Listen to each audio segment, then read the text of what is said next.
Good morning, children. We are again back with another topic from geography, life in temperate grasslands. So, when you learned about natural vegetation, you learned about three vegetation types, right? So, which are the three vegetation types? You learned about forest, then grasslands and shrubs. So, these were the three vegetation types that we learned, and the first vegetation type we already covered, different types of forest. So you are going to learn about the grasslands today. Grassland means it's an area which is completely covered with grass. So you are going to learn about the grassland regions. So the grassland regions are divided into two: temperate grassland and tropical grassland. So you know which is a tropical area. So tropical grassland means those are areas which lie from the equatorial regions to the Tropic of Cancer in the northern hemisphere and equator to Tropic of Capricorn in the southern hemisphere. So those areas are called tropical areas. So beyond that means beyond Tropic of Cancer in the northern hemisphere and Tropic of Capricorn in the southern hemisphere, we have temperate regions. So in this chapter you are going to concentrate about the temperate grasslands. In your textbook you needn't learn about tropical grasslands, you are learning about the temperate grasslands, and the content that you are going to learn in this chapter is the grasslands or the temperate grasslands of the prairies and the belts. These are the topics that we are going to learn in this chapter. So we move on to the topic, the prairies. So prairies, as told, it lies in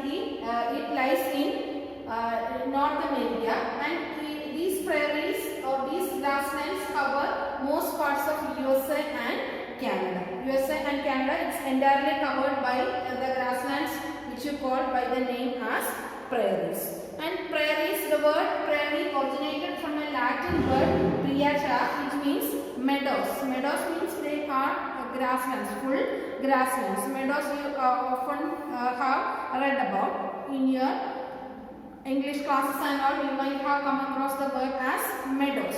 Meadow means grassland.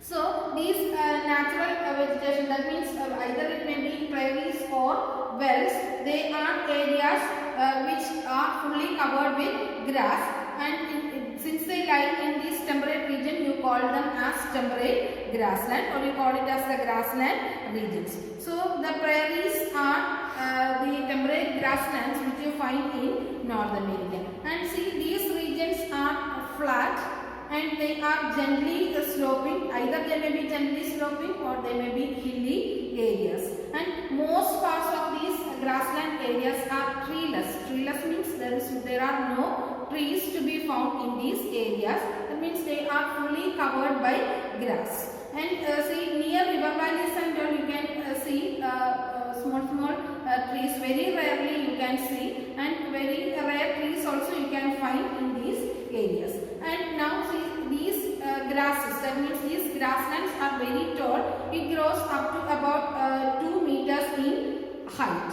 and these are the grasslands which dominate in these areas, which you call as sea of grass. Sea of grass means what? Sea of grass means it looks, that means up to you cannot reach or up to your eyesight you can see only complete grasslands. So these grasslands cover, that means these prairies, it cover the entire parts of USA and Canada, and these areas are in USA. It is being, these areas or these prairies are being drained by river Mississippi and its tributaries, and in Canada it is occupied or it is found near the Saskatchewan River.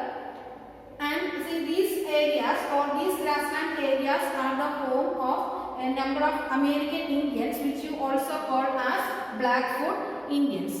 Now there are also, you can also find a number of other tribal people also in these prairie regions. Now these areas are dominantly in winter season. You can see a hot wind which you call as Chinook, which is similar to Loo. You have learned about Loo, which is a hot wind which covers the entire parts of Rajasthan. So similarly, in winter season, these hot wind blows through these regions, and this Chinook, it raises the temperature of these areas. So in winter season these areas are entirely covered with snow, and because of the presence of this hot wind, snow begins to melt, and small plants which are where under the ice begins to sprout out, which results in the formation of pasture lands for cattle. A lot of pasture lands are now available because of the presence of the hot wind, which you call as Chinook. And talking about the climatic conditions of this area, these areas experience continental type of climate. That means the temperature regions are being found towards the interior of the continent, and thereby it experiences continental type of climate. And here summers are very warm and winters are very cool also, and rainfall here is very moderate, and it's ideal for this moderate climatic condition is very suitable or ideal for the growth of grass.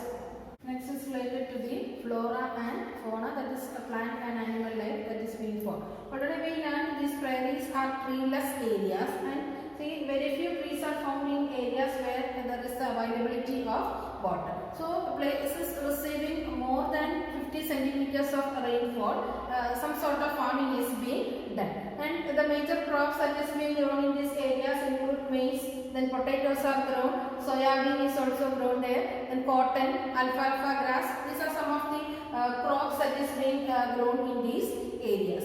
Now there are also areas which receive very less rainfall. So in such areas mainly you can find grassland, and cattle rearing is being done in these areas. So in such grassland areas where cattle is being reared, you can see large cattle farms which you call as ranches. They are called ranches, R-A-N-C-H-E-S. Large cattle farms you can see in areas where there are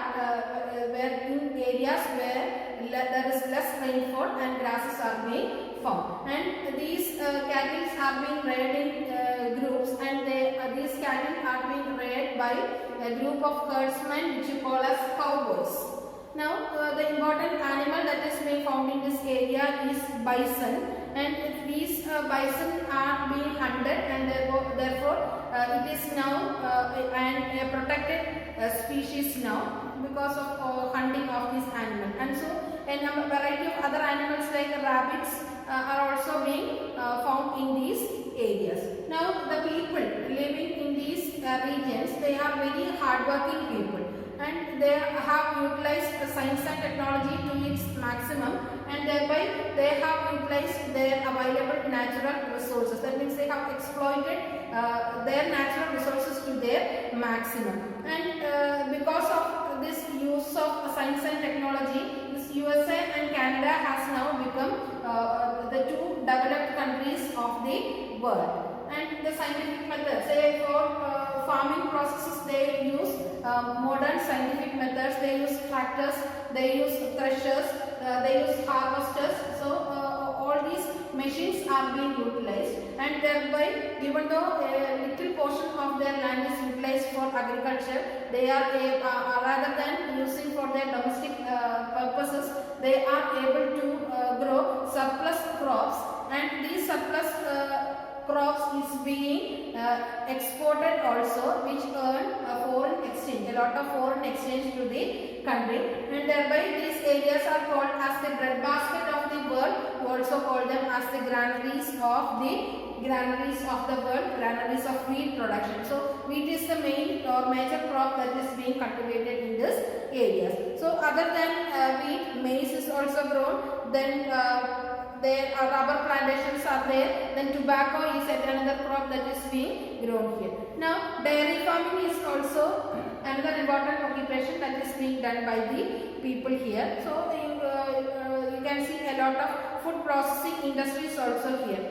Then these areas are also rich in a lot of mineral deposits, and coal and iron are the major minerals that is being found here. Then these areas have a good network of roads, railways and canals also. So all these facilities have led to these areas as the most industrialized regions in the world. That is the prairies. So in the next class you will be dealing with the next topic, that is the belt region, which is found in the southern hemisphere. So prairies is found in the northern hemisphere.